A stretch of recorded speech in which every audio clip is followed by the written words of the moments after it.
Hello दोस्तों, आप सभी का स्वागत है आपके अपने चैनल द ग्लोबल फैक्ट्स में। आज मैं आपके लिए लाया हूँ ऐसी इंपॉर्टेंट न्यूज़ जो आपके लिए जानना बहुत ही जरूरी है, क्योंकि हम सबको मिलकर ही भारत को आगे ले जाना है और भारत की तरक्की में अपना सहयोग करना है। तो दोस्तों, न्यूज़ में आगे बढ़ने से पहले वीडियो को लाइक, शेयर और चैनल को सब्सक्राइब करके बेल आइकन को दबा लीजिए, जिससे मेरी आपको हर एक वीडियो का नोटिफिकेशन टाइम पे मिल सके। तो चलो दोस्तों, शुरू करते हैं। Okay, let's go. पहली न्यूज़ की बात करें तो डीआरडीओ से आ रही है। डीआरडीओ की नई अंडर वाटर व्हीकल्स के बारे में ये न्यूज़ है। एक्चुअली डीआरडीओ के लेटेस्ट अचीवमेंट के बारे में आज हम बात करेंगे। DRDO research and development organisation ने नई जनरेशन के man portable autonomous under water vehicles MPAUVS develop कर लिए हैं। ये खबर डिफेंस मिनिस्ट्री ने अनाउंस की है। ये सिस्टम मल्टीपल AUVS से बना है, जो साइड स्कैन मतलब साइड के दोनों तरफ सोनार और अंडर वाटर कैमराज से निगरानी कर सकते हैं। इनसे रियल टाइम मतलब तुरंत में माइंस या उस जैसे ऑब्जेक्ट्स का पता कर सकते हैं। सबसे स्पेशल है ऑनबोर्ड डीप लर्निंग एल्गोरिदम, जो टारगेट को खुद से ही क्लासिफाई करते हैं। इससे ऑपरेटर को वर्कलोड कम हो जाता है और मिशंस का टाइम भी कम हो जाता है।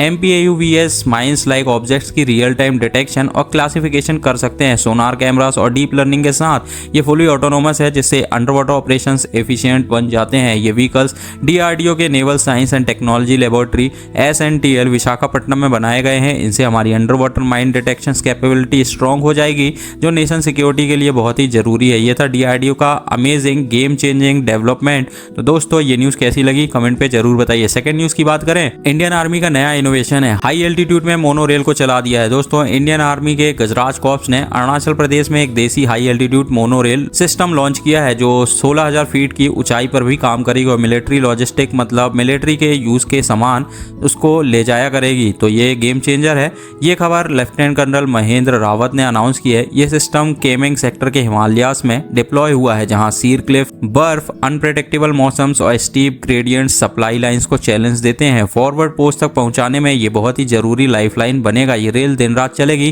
किसी भी वेदर में, हेल या स्टॉर्म हो, एक रन में 300 kg से ज्यादा लोड ले जाया करेगी, जैसे एनुमेशंस, राशंस, फ्यूल्स और हैवी इक्विपमेंट्स। प्लस कैजुअलिटी इवैक्यूएशंस के लिए भी सेफ ऑप्शंस है, जहां हेलीकॉप्टर नहीं पहुंच सकते हैं। इससे रिमोट पोस्ट को अनइंटरप्टेड सप्लाई मिलेगी, ऑपरेशनल रेडीनेस बढ़ेगी, एक्सट्रीम टेरर्स में ट्रूप्स की सेफ्टी और एफिशिएंसी इंश्योर करेगा। इंडियन आर्मी को अब सुविधा मिलने वाली है। गुजरात कॉर्प्स ने खुद ये डिजाइन को बिल्ड किया है और टफ चैलेंजेस को सॉल्व करने के लिए बहुत ही अच्छा काम किया है। ये इनकी एडेप्टेबिलिटी का परफेक्ट एग्जांपल है। दोस्तों, थर्ड न्यूज आ रही है रिलायंस का नया AI डेटा सेंटर। जी हाँ, आंध्र प्रदेश में बड़ा इन्वेस्टमेंट है।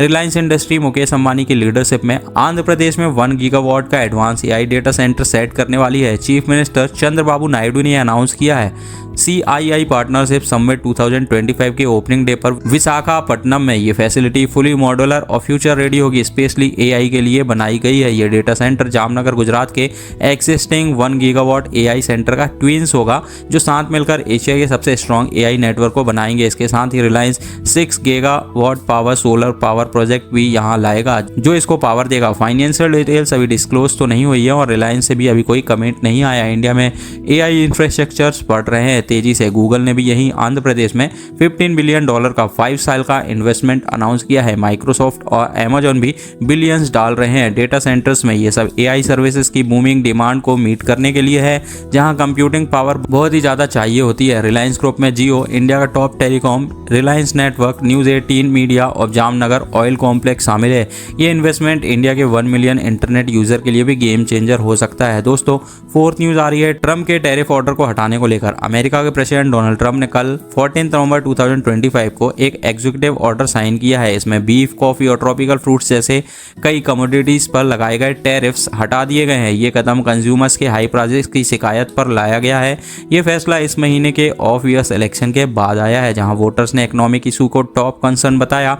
इससे डेमोक्रेटिक्स को वर्जीनिया और न्यू जर्सी में बड़ी जीत मिली थी। अप्रैल में ट्रंप ने मोस्ट कंट्रीज पर टैरिफ्स लगाए थे, लेकिन एडमिनिस्ट्रेशन ने कहा था कि ये प्राइसेस नहीं बढ़ते। हालांकि इकोनॉमिक एविडेंस उल्टा दिखाई देता है। बीफ का रिकॉर्ड हाई प्राइसेस खासकर ब्राजील से इंपोर्ट पर बड़ी चिंता थी। ऑर्डर में T, fruit juice, cocoa, spices, bananas, oranges, tomatoes और कुछ फर्टिलाइजर्स पर भी टैरिफ कम किए गए हैं। कई प्रोडक्ट्स अमेरिका में भी नहीं बनाए जाते हैं, इसलिए इसका इंपोर्ट आसान होगा। ट्रंप ने इक्वाडोर, गुआटेमाला, EI, सेल्वाडोर और अर्जेंटीना के साथ फ्रेमवर्क एग्रीमेंट अनाउंस की है, जो एग्रीकल्चर इंपोर्ट्स पर लेवीज कम करेंगे। कॉफी टैरिफ्स पे पहले से ही इशारा कर दिया गया था। अब उम्मीद है कई कंज्यूमर प्राइसेस गिरेंगे और इकोनॉमी को बूस्ट मिलेगा। दोस्तों, फिफ्थ न्यूज आ रही है रशिया एंड यूक्रेन कॉन्फ्लिक्ट को लेकर। लेटेस्ट स्ट्राइक की अपडेट है ये। रिसेंटली डेडली स्ट्राइक्स के बारे में रशिया ने कीव पर मैसिव ड्रोन और मिसाइल अटैक किया है, जिसमें सिविलियन एरियाज को टारगेट किया गया है। दूसरी तरफ यूक्रेन ने रशिया के ऑयल इंफ्रास्ट्रक्चर्स पर जवाब दिया है। ये सब 14 नवंबर 2025 की रात का इंसिडेंट है। ईस्टर्न कीव के लिसोवी एरिया में एक रशियन ड्रोन ने रेसिडेंशियल ब्लॉक में डायरेक्ट हिट किया। 7th फ्लोर पर गिरने के बाद ये बिल्डिंग के पीसेस करके एक्सप्लोड हुआ, जिससे 4 से 8 फ्लोर तक कोलैप्स हो गया।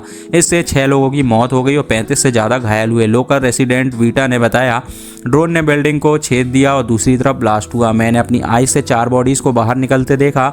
इमरजेंसी टीम्स ने 40+ लोगों का रेस्क्यू किया है। प्रेसिडेंट ने इसे कैलकुलेटेड विक्ट अटैक कहा है। टोटल 430 ड्रोन्स एंड 18 मिसाइल से हमले हुए थे। जवाब में यूक्रेन ने ब्लैक सी कोस्ट पर नोवोरोस्की के मेजर ऑयल टर्मिनल पर ड्रोन स्ट्राइक किए हैं। सेस खारीज ऑयल रिफाइनरी में बड़ी आग लग गई, जो क्रूड ऑयल एक्सपोर्ट्स हैंडल करती है। 2% ग्लोबल सप्लाई का एक शिप और एक रेसिडेंशियल ब्लॉक भी हिट हुए हैं। फायर को कंट्रोल कर लिया गया है, लेकिन टेम्पररी ऑयल एक्सपोर्ट्स हॉल्ट्स हो गए हैं। 3 क्रू मेंबर्स इंजर्ड हुए हैं। यूक्रेन का कहना है ये रशिया वॉर फंडिंग को वीकन करेगा। ये ऑनगोइंग वॉर का हिस्सा है, जहां सिविलियन सफर कर रहे हैं। पीस की जरूरत है, देखते आगे क्या होता है। तो दोस्तों, ये थी आज की इंपॉर्टेंट सारी जियोपॉलिटिकल न्यूज़। इस न्यूज़ पर आपका फोकस ज़्यादा था और कौन सी न्यूज़ इंडिया के लिए इंपॉर्टेंट है, आप अपनी राय कमेंट बॉक्स में जरूर बताएं। और हाँ, वीडियो को लाइक, शेयर और अभी तक चैनल को सब्सक्राइब नहीं किया तो प्लीज़ चैनल को सब्सक्राइब करके बेल आइकन को दबा लीजिए। और जय हिंद में कमेंट जरूर लिखिए। मिलते हैं एक नई वीडियो में। धन्यवाद।